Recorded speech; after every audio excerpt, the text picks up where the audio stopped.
being in the service side of the business isn't right for everybody. So somebody listening to this is most likely either in that position or they're considering that position. What should they be considering before they head down that path? There's so many things to actually consider about the position, Brian, that, we open a whole can of worms every time we start to think about it. It's, you can't hate people, right? You have to be good with people.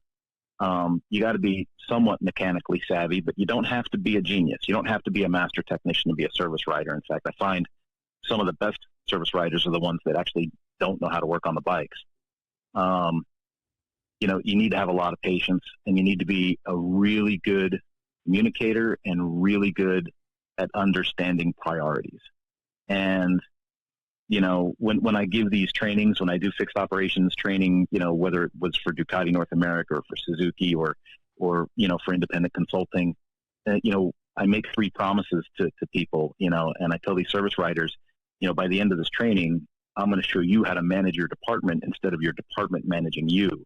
And that's kind of a big thing there. You have to be able to take the bull by the horns and recognize that you're the hub of the dealership. Everything hinges upon what you do, in that position at that counter.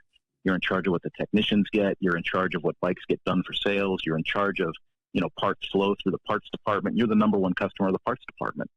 So, and you're the face of the dealership to the public, after the sale. The salesperson sells the bike, but then you have to sell the dealership for a lifetime after that. And it's one of those things where, when I communicate this to a room full of service writers, service managers, and dealer owners, I try to really relay the importance of the position down and get people to understand what they said yes to, because it's a big responsibility. Would you mind running through kind of where it doesn't have to be the whole thing, but some sort of highlight reel on where you've been, and where you're at today and where you're headed? Sure. I got into automotive service writing in my 20s. I mean, and before that I had, oh my goodness, now I got to go way back. I grew up in Philadelphia, and one of my first jobs as a young man was working at Montgomeryville Cycle Center. And I came into the parts department, and then through attrition and through being a workaholic and through, using some critical thinking, I ended up being the guy that ordered stuff, that checked inventory, that ended up almost being like the director of the parts department at a really, really young age. Bobby Jones was like, "You're the manager of this department." Now, I was a screwball kid, and if Bobby is listening and Bobby remembers me from back then, he's going to say I was an idiot, which he's absolutely correct. That was the absolute beginning of me being involved in the industry. Fast forward that, I went into the car business. I was a service writer, service manager, service director. And everywhere that I went, there was an increase in customer satisfaction and a sharp increase in revenue. And so then I kind of got known as this guy that would, go into a shop that was hurting, that was in the red, and then put it into the black. And then right up until about the point that either race season started or someone asked me to do something that breached my ethics, I would stay or leave. So I'd always say, "Hey, Daytona's in March. I got to leave to go to a race." And they would say, "Yeah, that's no problem," because they'd hire me in November and they'd say, "I have to go racing in March," right? And then business would kind of fix itself over 3 months.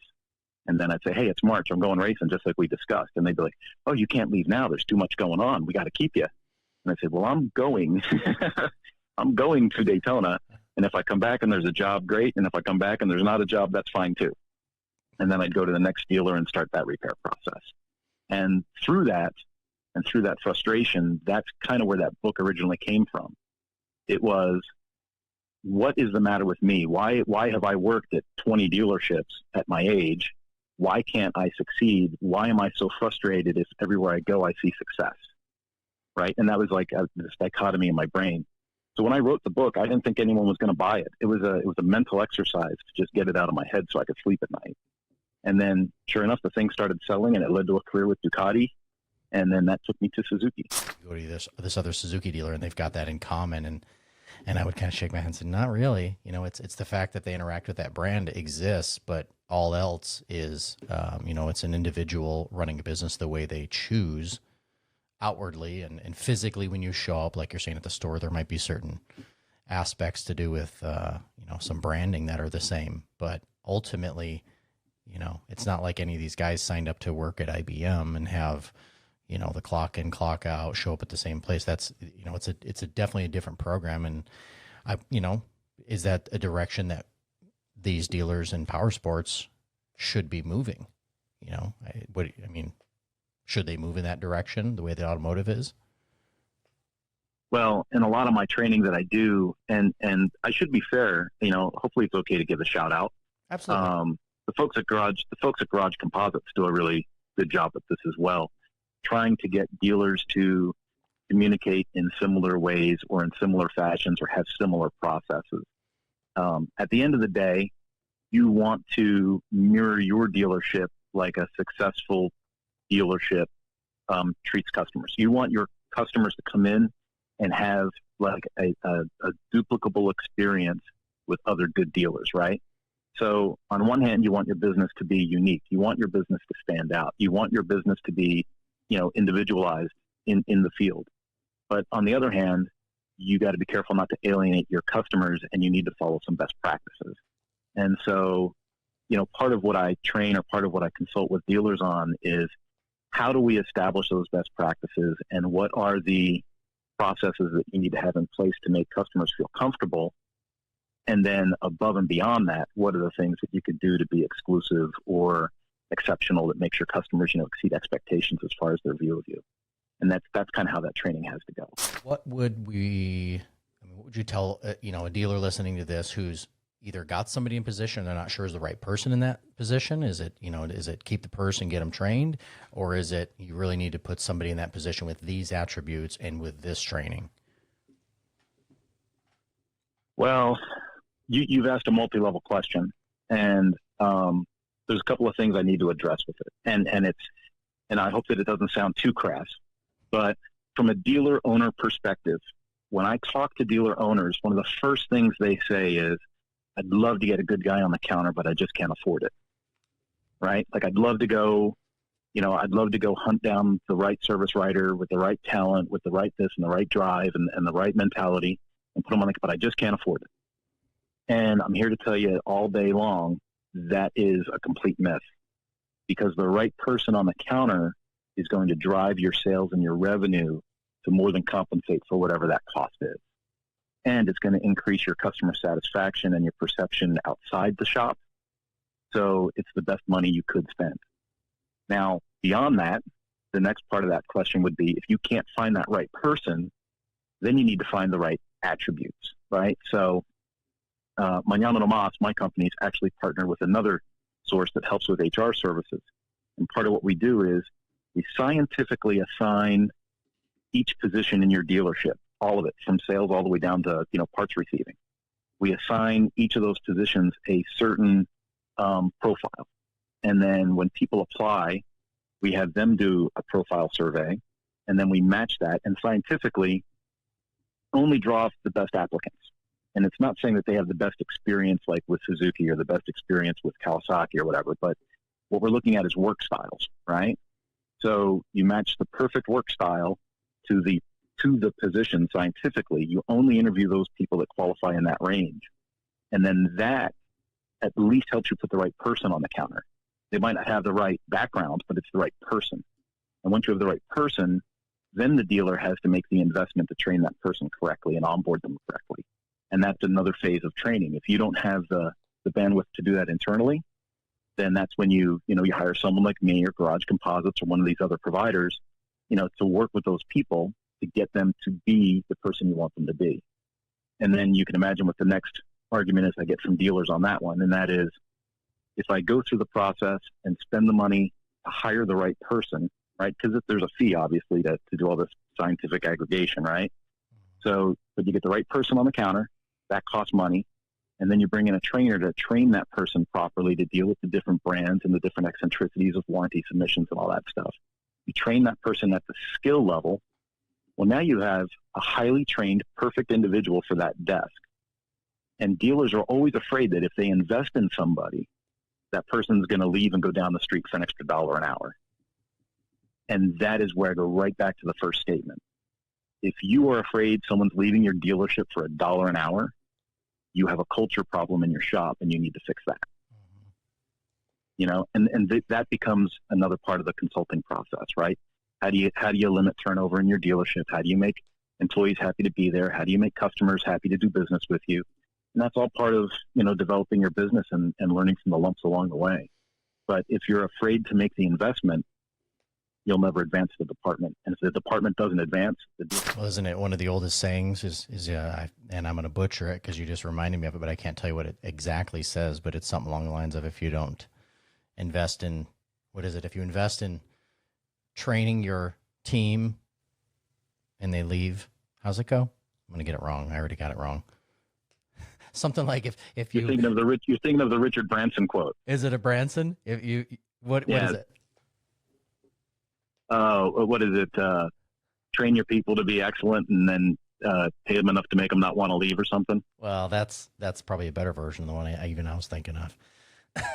Yeah. You have to look up famous Branson quotes while we're on the phone. If you've got a computer next to you. You could sound really intelligent, but for right now, we both sound kind of silly. Yeah, that's but yeah, right. It's the same. It's same thing. They have to invest in it, and they have to put the time in. And unfortunately, we are in a culture now where everybody wants immediate gratification.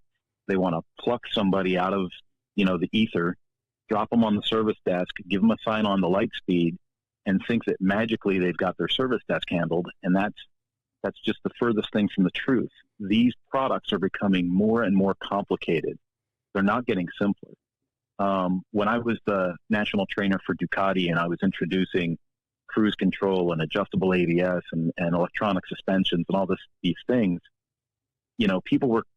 kids were getting, I say kids, they're grown-ups, right? But they were getting sent to MMI, by counselors saying, well, there's not much else you can do. You might as well be a mechanic. And they were getting there and going, I got to use a computer to fix a motorcycle. Like, I don't understand this. And society has really kind of pitched this whole thing wrong at this point. By the time you're a master technician working on any modern power sports product, you could probably be a brain surgeon, right? But we insist on paying these guys $20 an hour and thinking that they're the bottom of the totem pole, when mentally, they're the top echelon of our sport. Runs a store, it's their store, their family store, whatever, and their questions have to do with, man, my biggest struggle isn't I can sell, we can operate everything else, but that service area, I just know we're not hitting it out of the park back there. What, and as far as where do we go, where we're at, obviously that's for somebody like you to work with them directly on and delve into. But I do get that a lot. So any of this conversation, I think, is really valuable for that audience. And like I say, I've had several within 2019 asking for more service. So, there are two elements to the type of training or consulting that I really like to focus on. And, when you're a corporate trainer, when you work for an OEM manufacturer, it's always the same thing with training, right? They'll say, we need to teach dealers, X, Y, and Z. And you'll go, great, I can do that in 3 weeks. And they'll say, no, we don't have 3 weeks. You need to put together a program you could deliver in a week. And so then you take, half of your information and throw it in the trash. And then you try and pick the highlights and you work really hard to build a program that you could deliver in a 5-day period. And you get it all done. And then they pull you aside and they go, hey, Kurt, we're not going to be able to pull dealers out of the shop for 5 days to go over this kind of information. The most we're going to be able to get is 2 days. So you only have 2 days to train this course. So now you go, well, great. I've got 5 days of highlights here. I've got 20 years worth of dealer experience I want to pour into these people. How can I do that? And then you take the highlights of the highlights. And for me, I've found that in a 2-day training course, I could break it into 2 days. 1 day would be the feel good day. That's communication styles, overcoming objections, dealing with customers. It's all the fluffy, heart stuff. And then the second day, you kind of do a review of the communication side to make sure that you don't lose sight that communication is important, but then that's the numbers day.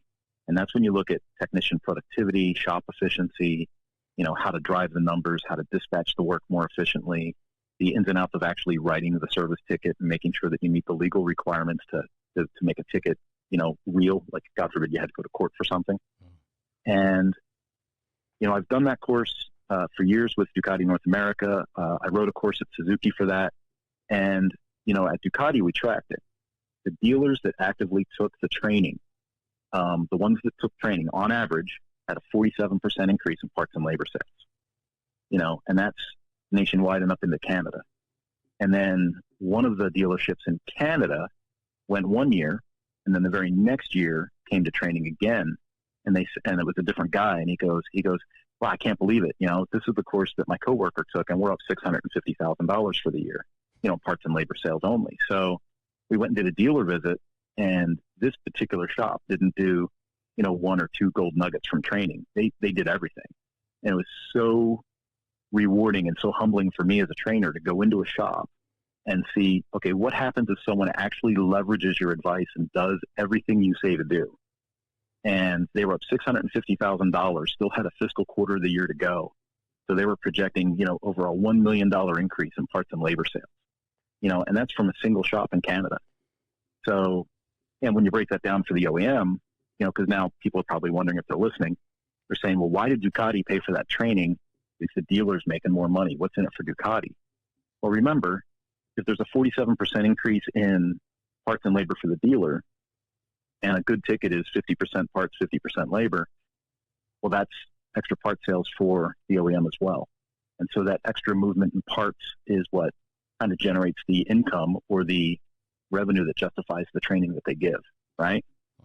So it all worked. It was full circle. Tell me about, CSI. Who's using CSI in power sports? I know it's big in automotive. I don't feel like it's been a conversation by every manufacturer that I've been around in the last years in power sports. What's the deal with CSI and where are we headed with that, and what should dealers be doing? I have some reserved fears about the use of CSI. But let's open up the conversation from the good side and then work our way through. The good side is, yeah, you need to care what your customer thinks. Like, that's important, right? And just like what I said about, maybe some people making decisions at the OEM don't really know what the dealer wants or needs. It's the same for the customer. If we don't, as an industry, take note of what the customer wants or needs, and we just keep producing products and services and running business the way we think it should be without consulting the customer, we're making a huge mistake.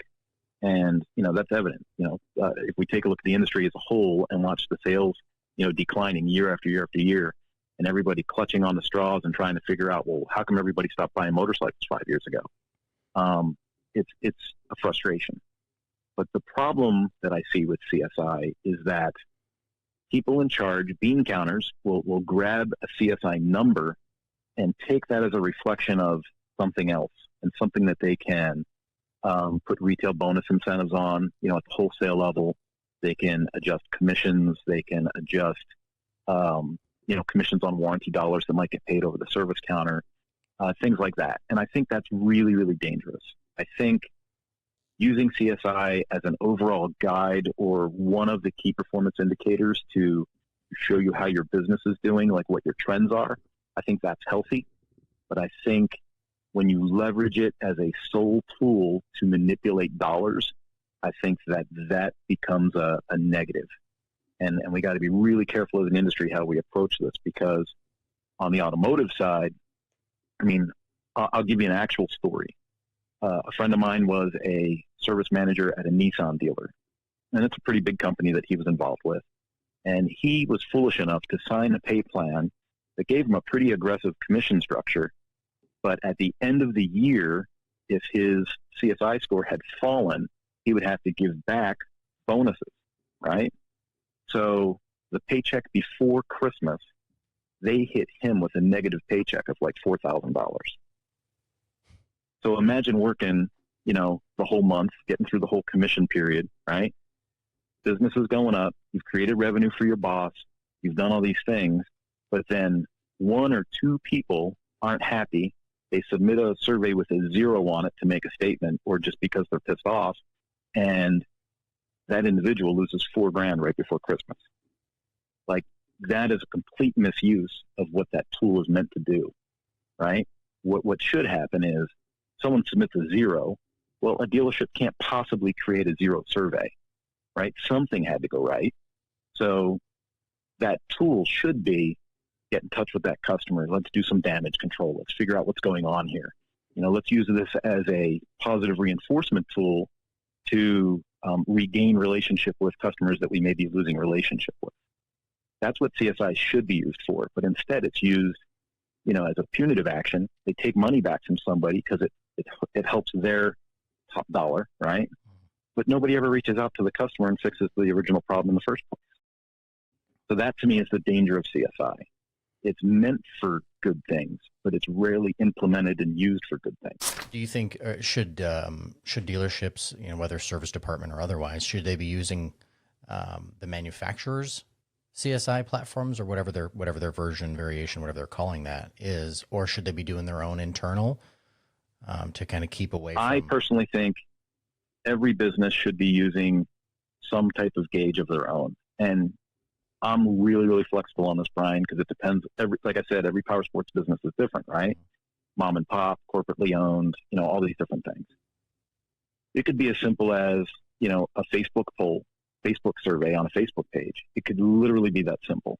What I try to get people not to do is don't burden your customer with some 50-question thing through SurveyMonkey and then try to bribe them to get them to finish it. Like, hey, we'll give you a $50 gift card to Chili's if you fill out this survey.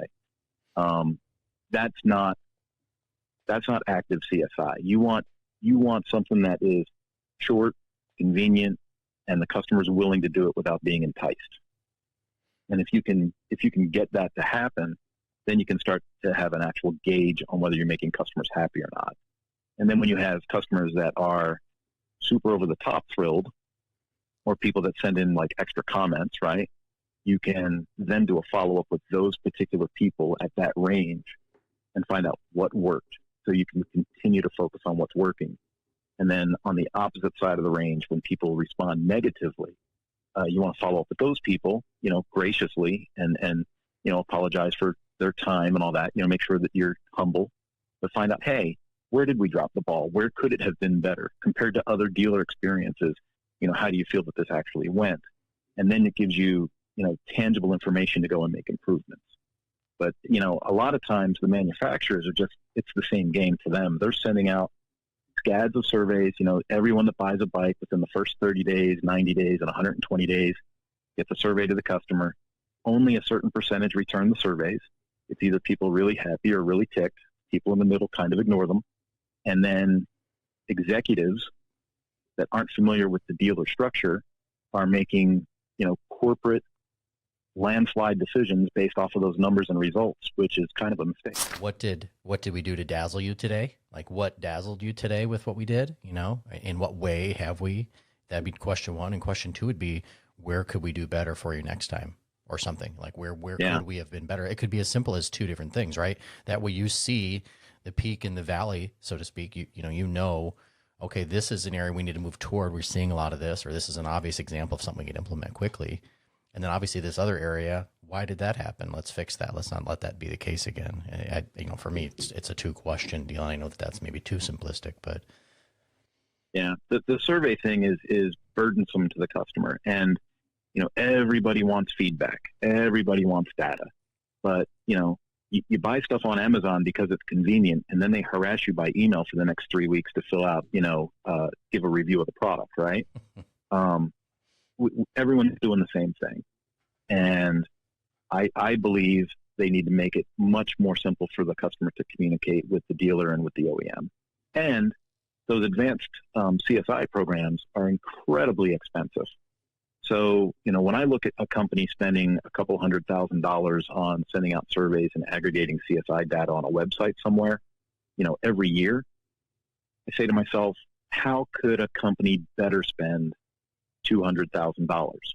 Like, that's a lot of money. So if you're going to spend $200,000 on figuring out if Susie's happy with her, PW50 or whatever, how could I better spend that budget to either improve OEM dealer relations or improve dealer customer relations? Because a lot of times people lose sight of the fact of who the customer actually is for the OEM. We say it's the customer, but it's really the dealer. The dealer's the customer. And, we lose sight of that. We try to treat the dealer, well, I'm not there anymore, but, sometimes OEMs will try and treat a dealer like, a scolded school child. You need to this, you need to that, you need to the other. And that's not the relationship. At any point in time, the dealer could say, I'm tired of this. You can come get your sign, and I'll just sell someone else's product. So I've got this is the one we talked about. I'm sitting here staring at it. It's in front of me, but the service writing in black and white, your book, like I say, what is it? 100 pages in that sort of range. Let me see here. I ask you as I'm looking at the book. Yeah, it's in about a little less than 100 pages. I definitely recommend anybody go pick that up. If you're at a dealership, you've got a service department, you work in one, do it. But tell us more about what you have coming, or what else you have for those who want to dig in with an industry guy and some of his offerings to make themselves better.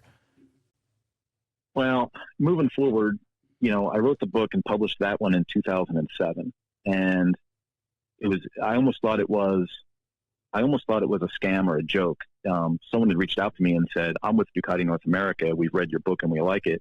We'd like to talk to you about developing a program. I thought somebody was playing a joke on me. I'm like, there's no way. Like, I'm some nobody in New Mexico. Nobody is going to reach out to me no one's going to reach out to me like that. And I should be really clear. When I grew up in Philadelphia, Geraldo Faraci's original shop in Pennsylvania was literally like a mile and a half from my house. And I would bicycle and stare through the dusty, cracked windows, at classic Ducatis and just drool. And this is when you didn't see that kind of stuff everywhere, right? Like that, it was exclusive. It was super exclusive. And so Ducati in my mind was always this unattainable exclusive thing, right? So out of all the brands to reach out to me, it's Ducati, and I'm going, oh my goodness, I can't believe it. So I thought it was a joke, but I followed up and I returned the email and then the phone call and then the flight to California. And it was really, really an amazing process. It was, can you write us a program? Can you write us a course? Yeah, I wrote the course. I said, well, now the course is written. How do you want to pay for it? And they said, well, we don't really want to buy the course. You can keep ownership of the course, but would you facilitate the course for us? We don't have a teacher. Yeah, I guess I can teach it. Right. So then I taught the course. And then they said, we don't have anyone that can run the events. Can you take care of all the event planning and hold these courses in Las Vegas? Like, so you want me to go to Vegas like once every 2 months, hold the event and teach the course? And they're like, yeah. I'm like, okay, I can do that too. So I did that for a few years, and then they brought me on internally as their technical trainer. And I worked with them, directly as an OEM representative for about 3.5, almost 4 years. And did that. Then I went to Suzuki, another 3.5 years there. And now it's weird. I feel like with all this extra OEM experience and having gotten my John Maxwell certification in speaking and leadership and coaching, all that combined with the power sports stuff, it seems like this is the perfect storm. You got guys out there like Robert, I always screw up his last name, Pena, the guy doing the balance bikes and the IMS shows with the zero bikes, and really pushing to get new butts in the seats. Or he's trying to figure out how do we rejuvenate the industry, right?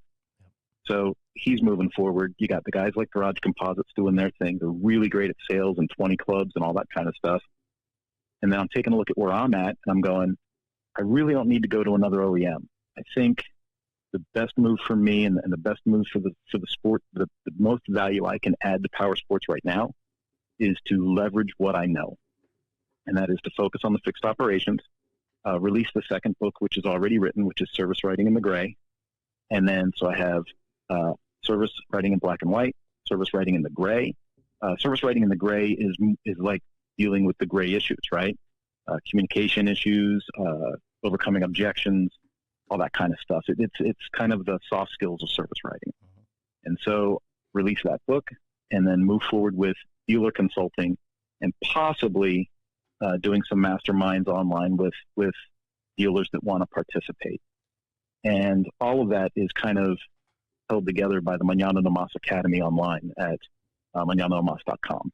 So we have a fixed operations course. We can offer that to people. People can do some online training.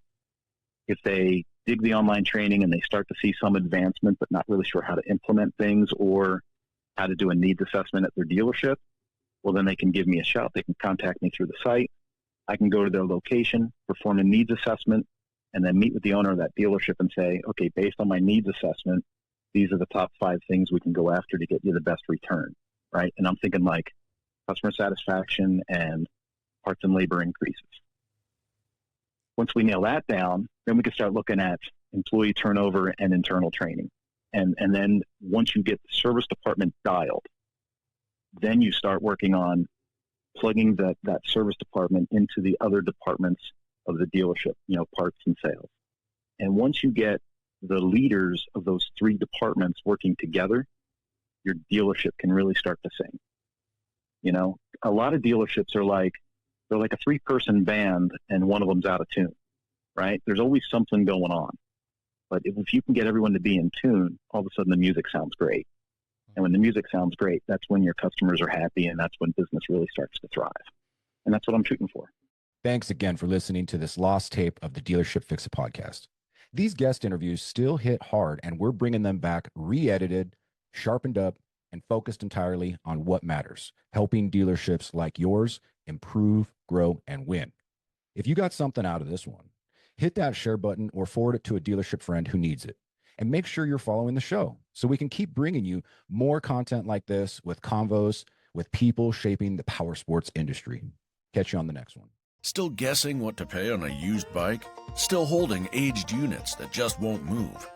It's time for a real system. Moto Hunt's ultimate used inventory playbook shows how the best dealers are finding better inventory, pricing trades right, and turning used bikes faster with fewer mistakes and more margin. It's short, real, and free to download right now. Visit dealers.motohunt.com to grab your copy or check for the link in the notes.